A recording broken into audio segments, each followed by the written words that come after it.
ਮੁਹੰਮਦ ਅਸਲਮ ਮੇਰਾ ਨਾਮ ਮੁਹੰਮਦ ਅਸਲਮ ਹੈ ਅਤੇ ਗਰੀਬ ਬੰਦਾ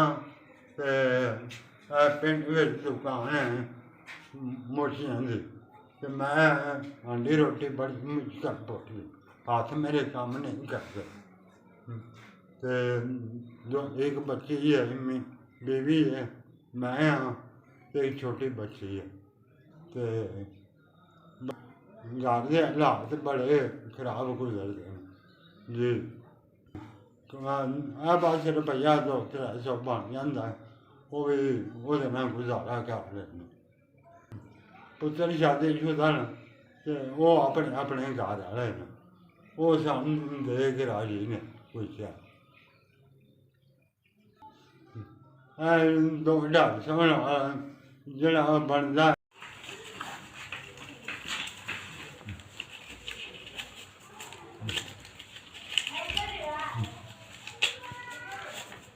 एक दो त्रै चार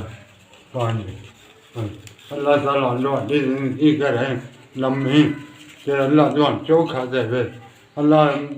इतना देवे बूहों बाहर निकले तुहाडा अल्लाह तुहाडी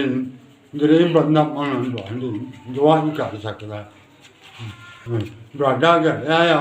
$5000 रुपया मैनू पहुँच गया अल्लाह तुहानू तंदरुस्ती देवे ते लम्मी जिंदगी होवे तुहाडी मदद करदे हो ते तुहानू भी अल्लाह ताला तंदरुस्ती देवे बीमारियों तो बचाए रखे मौला अल्लाह की जात तुहानू इतना देवे तुसीं माड़ियां बंदियां दी खिदमत करते रहो अल्लाह तुहानू चोखा ते चोखा देवे।